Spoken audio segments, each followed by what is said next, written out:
everyone. I'm Chantel Elloway, president and founder of CEPR, and I'm your host and moderator today.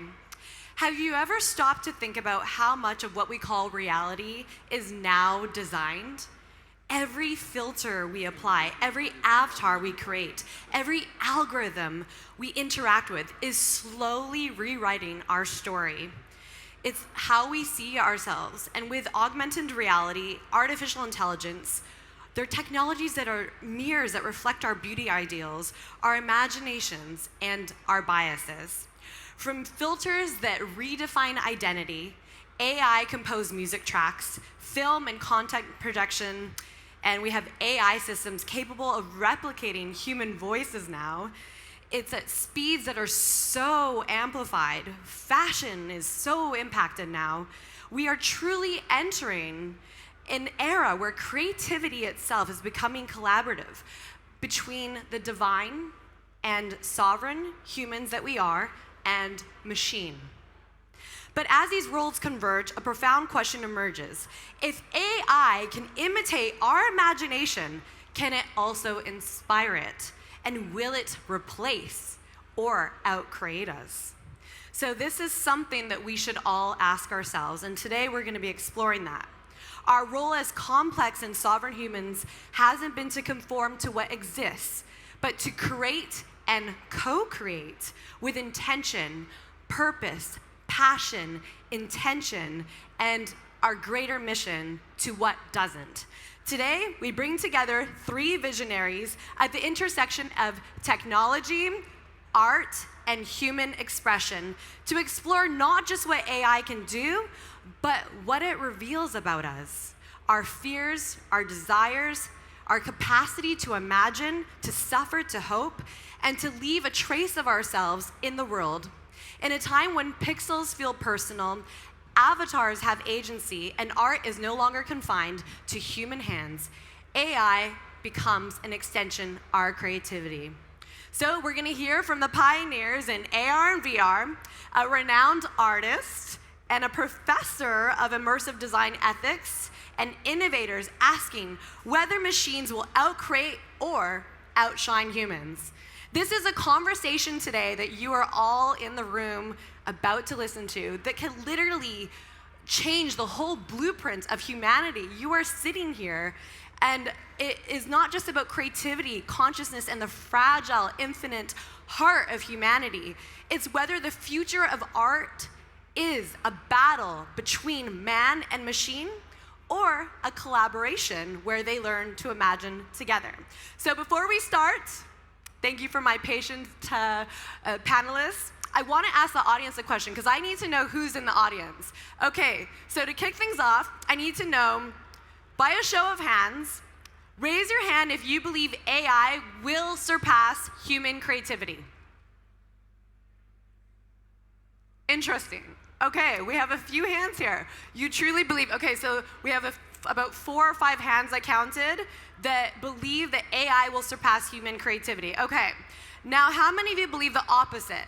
That no matter how far technology advances, AI will never truly outcreate human beings? I would need a raise of hands if you believe it won't happen at all. Wow, we still have some humanity left, okay. And then, okay, finally, a different angle, one you might not expect. Who here would welcome a future where AI outcreates us? Hands up if you want to see machines push creativity beyond human limits. Raise your hands if you actually want it to happen. Oh, some of you raise your hands for the other one too, so this is interesting. Okay, so now we're gonna begin. Please give a warm welcome to our panelists today. I would first like to introduce Professor Barış Atiker. He's the founder of Kopros and AI XR specialist. He's an award-winning professor and entrepreneur. He's redefining creativity in the age of AI and founder of Turkey's leading creative talent platforms.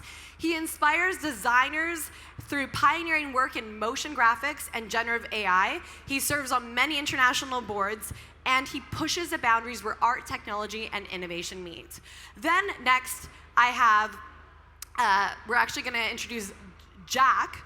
He's the CEO and founder of Thrilla.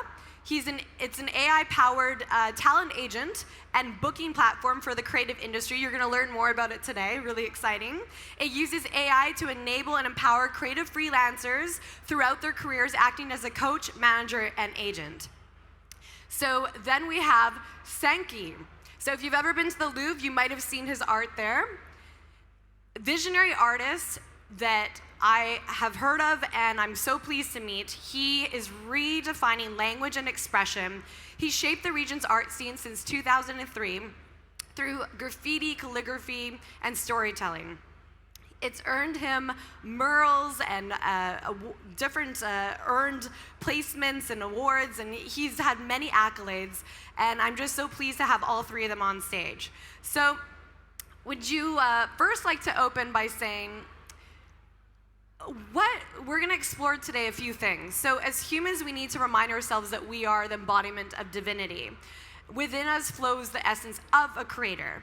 So my question to you is, what does that mean to be a creator today? So we'll start with you. Okay, first of all, thank you very much for a very nice introduction. And it covered every topic that we are going to discuss for today. But about the creativity, it's a very hard word to understand and explain because the human creativity is building the connections between the things that we haven't done before. But when we are talking about the AI creativity, it's another dimension that we are building right now with a co-creator, such as the AI. It's building connections, and the LLMs or diffusion models do the same thing, building networks, building connections. But as an idea, to make this idea as a bright idea, we need more. It's about the soul, it's about understanding, it's about getting the reaction from the idea.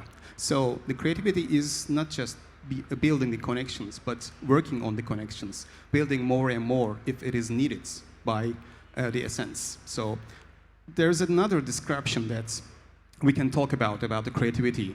It's about building the trust between the tools that you are using and the techniques that you are using. So there are so many competitors out in the market about being creative with use of AI because the technique is not hard anymore.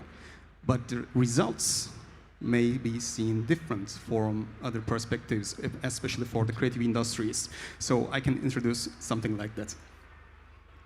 Thank you for your answer, and thank you for opening on such a strong note, because we live in a time when machines can imagine, build, and render beauty faster than any human could dream.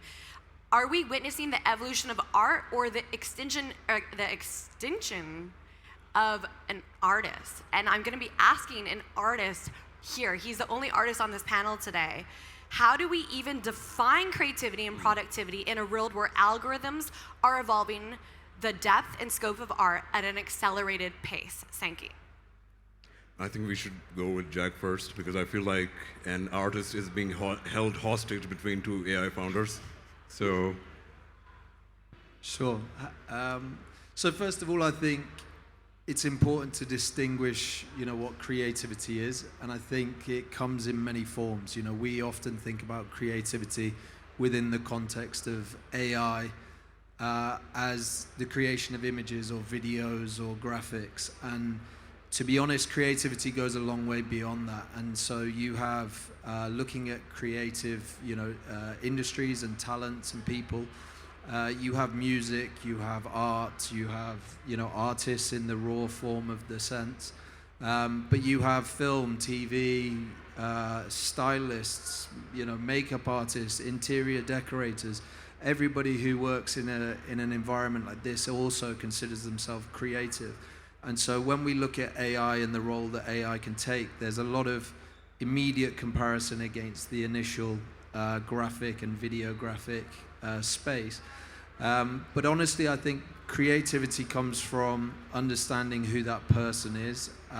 It's their personality, the experiences they've had in their life, as well as their inspiration and their ambitions, and a lot of that is something that can't necessarily be replaced very easily. And so we come back to the sort of position of how far does AI go in replacing an artist, or does it become an extension of an artist?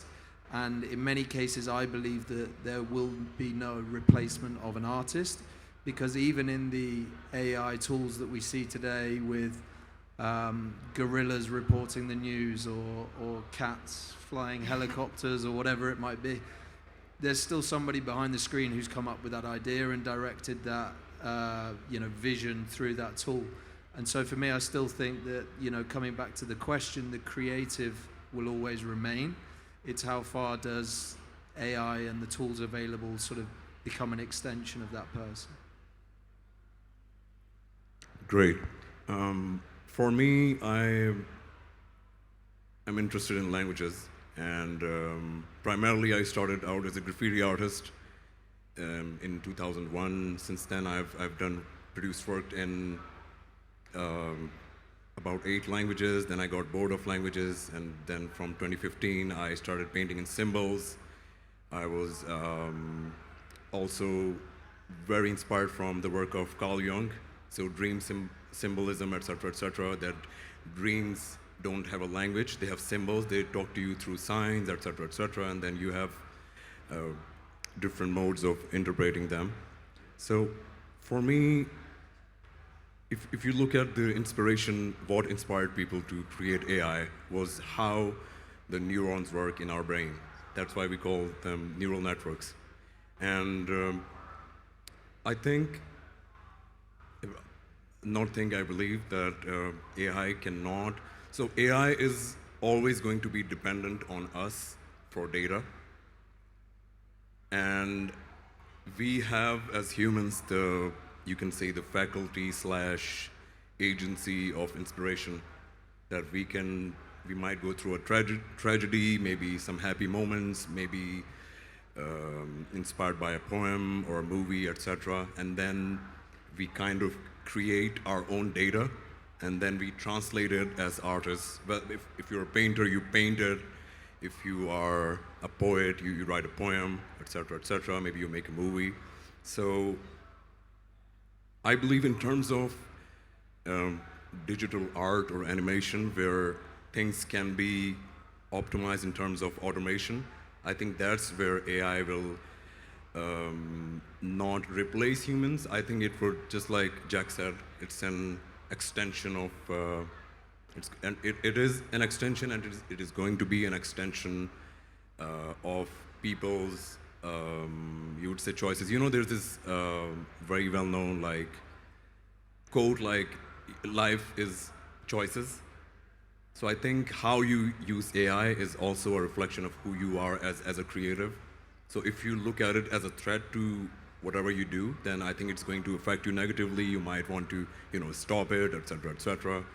But if you look at it as an extension of how can you maybe do better research, do better, maybe, there are many apps which summarize large text for you. So maybe you can read executive summaries of master artists, etc. So I think it depends on, I think the use cases of how you use AI is a reflection of who you are as an artist. So that's my take. You mentioned a key word, and that's research. We have to do our own due diligence and our own research to use the judgment and the competence to make these decisions, because we are accountable for what the future looks like. And speaking of research, we have a professor sitting right here, lucky us.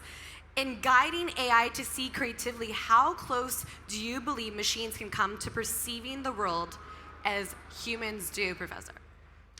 Okay, how AI sees us and how AI sees the world as a creative output. So that's the challenge of AI right now, and this all the development of the tools and the techniques just works on that. But there is a huge difference between the human creativity and AI creativity. AI creativity is just the functions, it's just the data, turn it into something tangible. But we live in a three-dimensional world, and we also experience things in three-dimensional worlds, like this is the four-dimensional, because we move, we experience, we fail, we succeed in everything.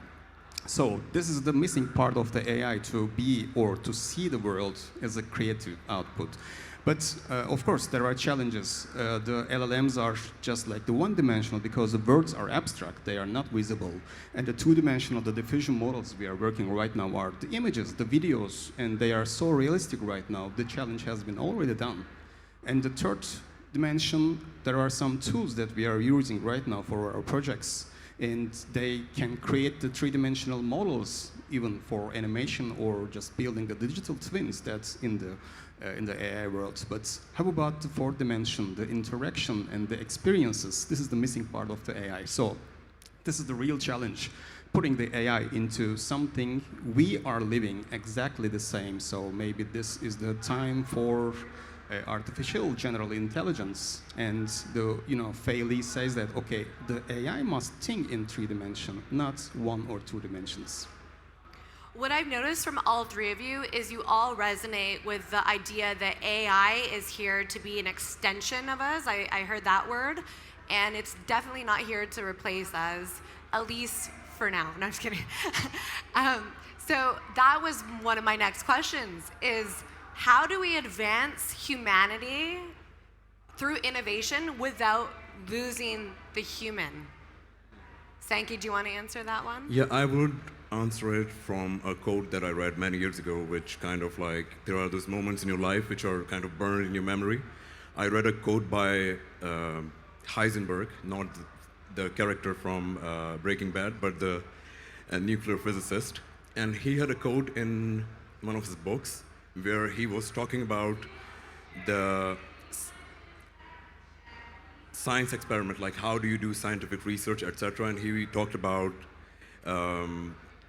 observing atoms. And in that passage, he talked about, he mentioned atoms as nature. So he said, and I'm paraphrasing, you can look up the accurate exact quote, but he said, what we observe in nature is not nature itself, but nature exposed to our method of questioning, which means is that if you want to know, let's say if you want to know a person, if you want to know a technology, etc., how that person responds to you, or how that technology exposes itself to you, is directly proportional, it's the equivalent of the quality of your question.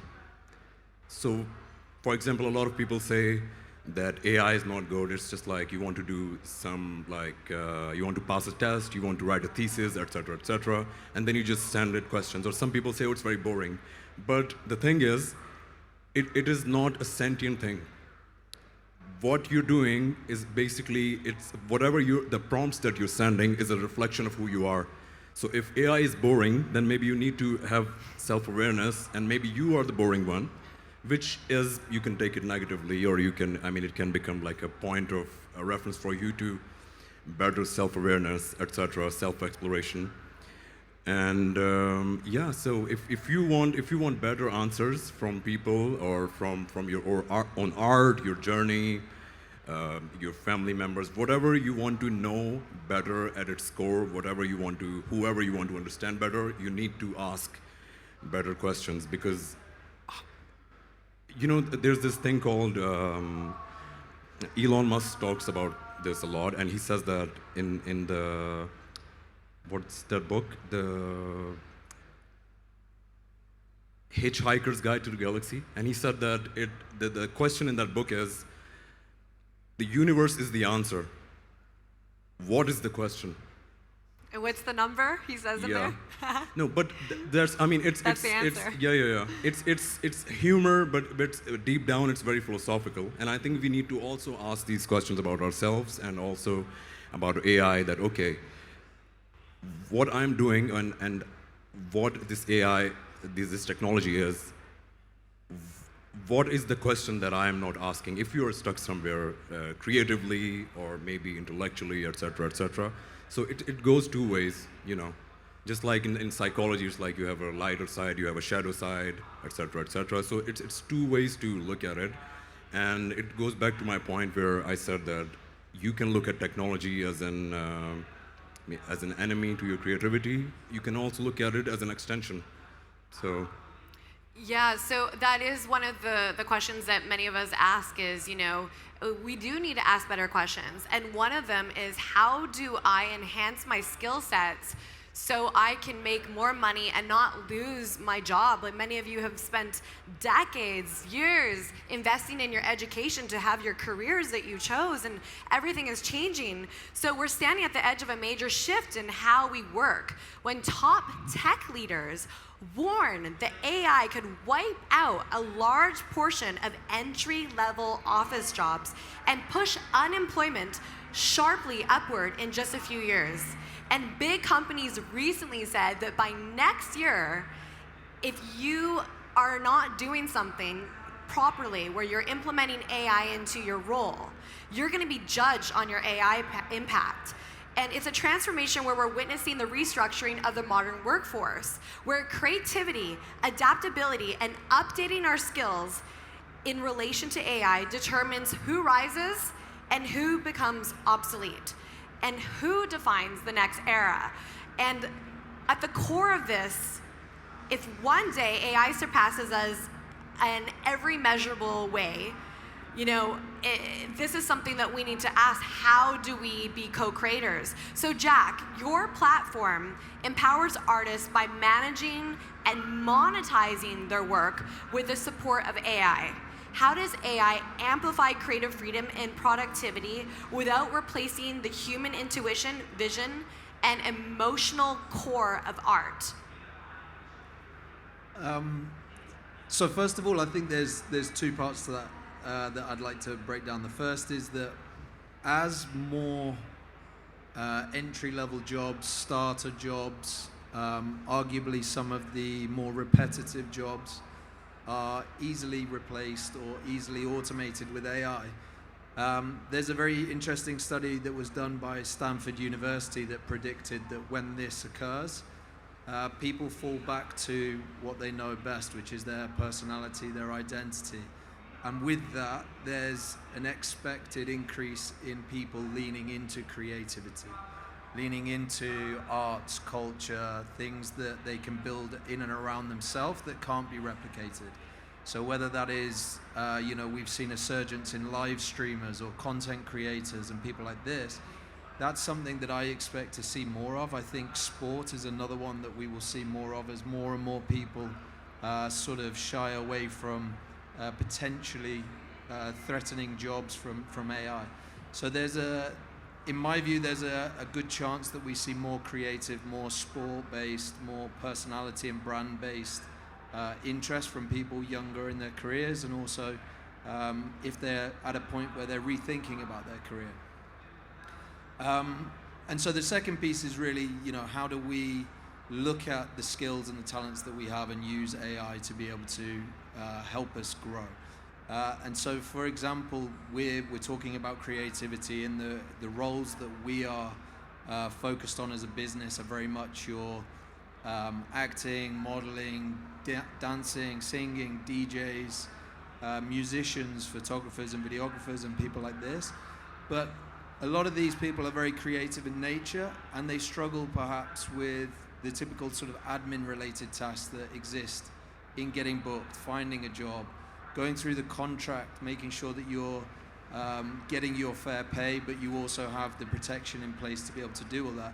And so that's where we're looking to help bring AI as a tool to be able to give creative people the space that they need to be able to focus on creativity and let it pick up some of this sort of more repetitive technical research or mundane-based work. So drum roll, what is this announcement? So you're saying we are about to do this, so tell us more about this big announcement that you have for us today. So yes, Thrilla is an app. It's a digital talent agent as well as a booking and payments platform for the creative sector.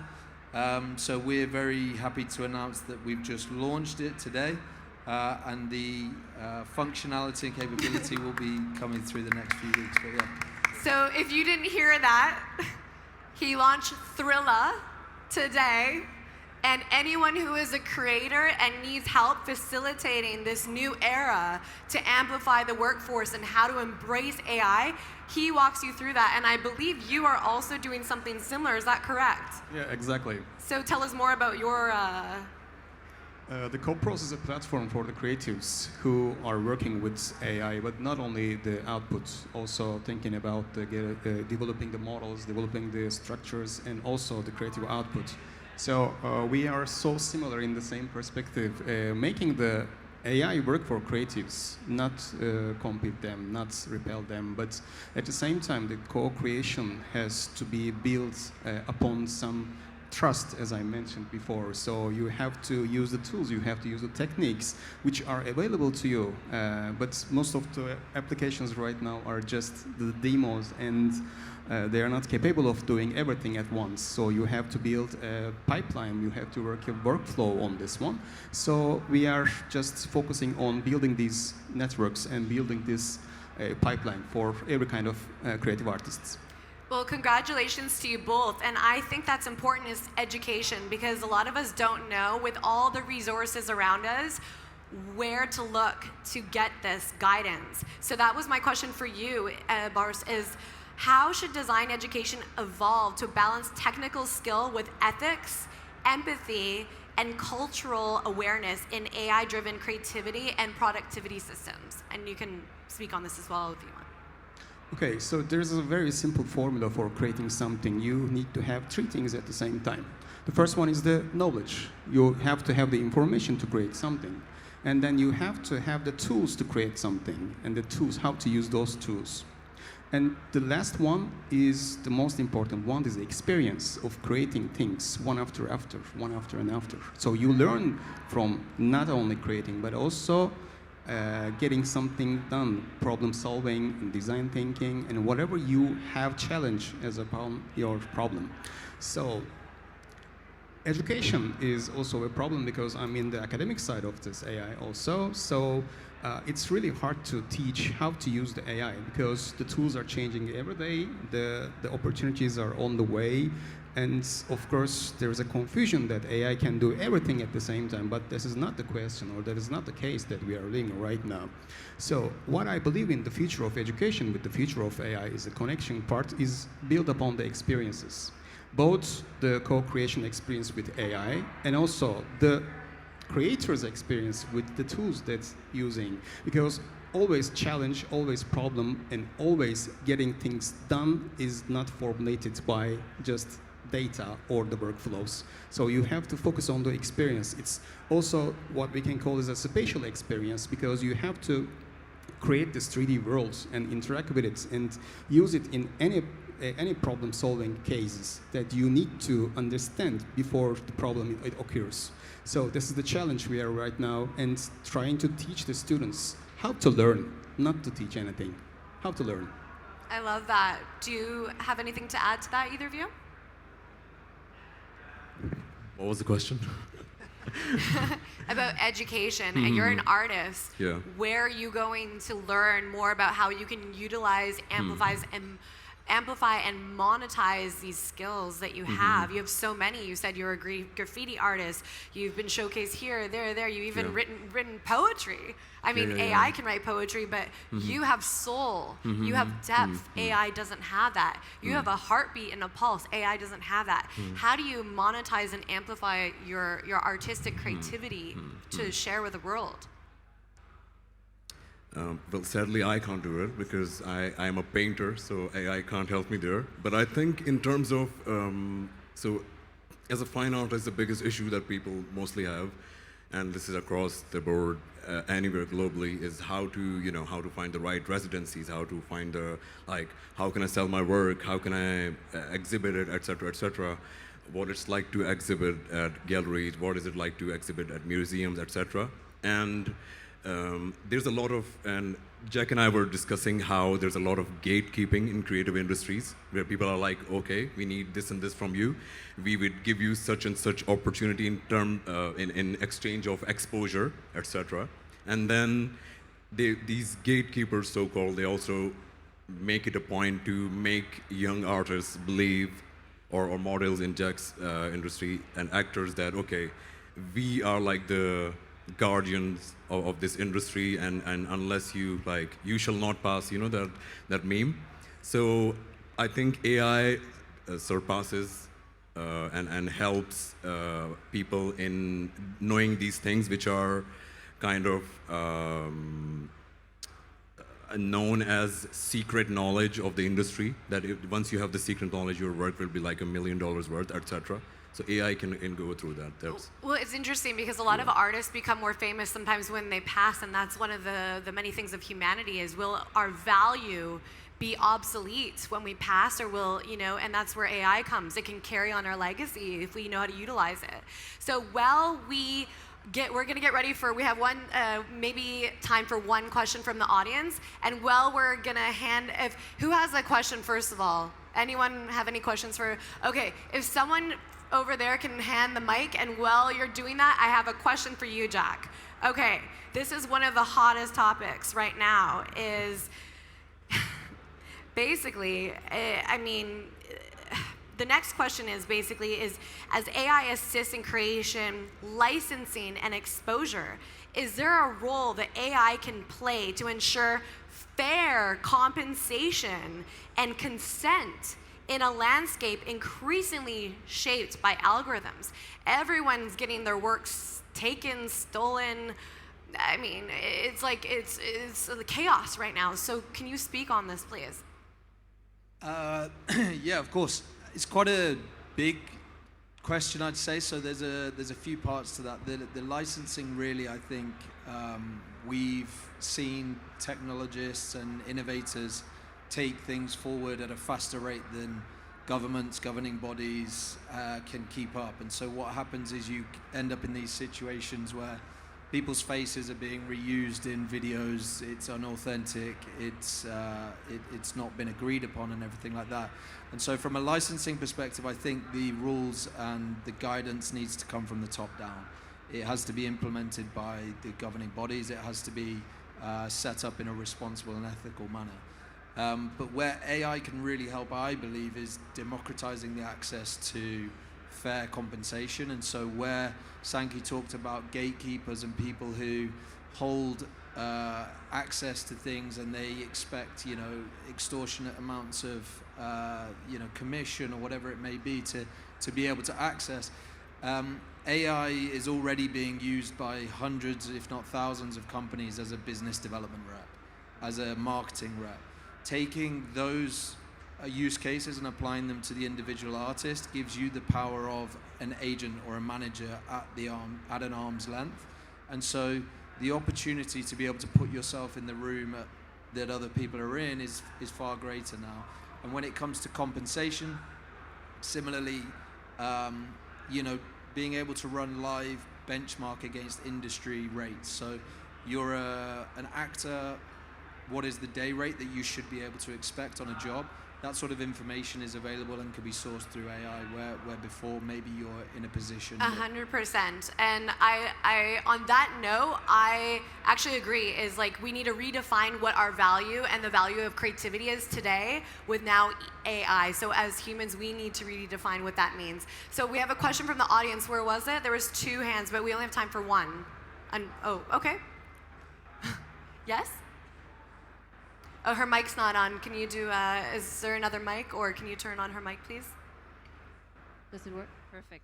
Hi, I'm Florence. I'm a model from Europe, and we see the merge in the modeling industry of AI avatar replacements of us, which means big campaigns not only for smaller companies who are happy to save money on marketing campaigns, but also bigger companies are meanwhile using big programs to replace and use avatars. How can we ensure to negotiate fair compensation when mostly buyouts are paid in the end for our avatars?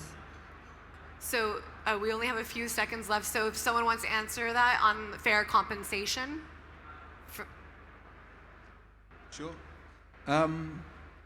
I think we've entered the realm already where there is going to be 2 cases. There's the case where people want to use AI to be able to create co-create brand content, whether that's with licensed avatars. I saw Matthew McConaughey the other day has just licensed his voice with 11 Labs, so you can now pay to have his voiceover in an advert, presumably. But then there will also be brands that always value the authenticity of a real creative, a real person. And so that, in my view, there will be two scenarios, and some of those depend on the scope of the actual advertisement or the publication or whatever it is that we're discussing.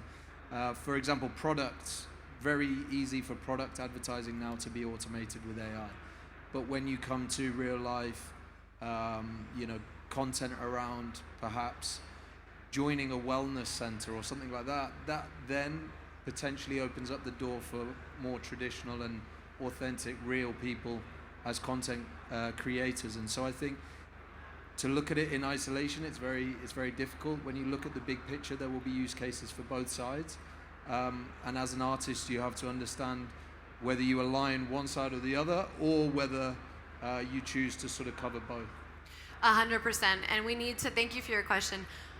So we are just wrapping up and concluding today, and I would like to thank all our panelists today for their time. If you have any more questions, I highly recommend you reach out to them each individually when they step off the stage, if you have anything for them directly, and they can answer them. So what we learned today is there is a truth we all live with. Whether we see it or not, human beings are fragile yet infinite. We are aware of our impermanence, yet we reach for eternity through creation, the music we compose, the images we make, and the stories we leave behind.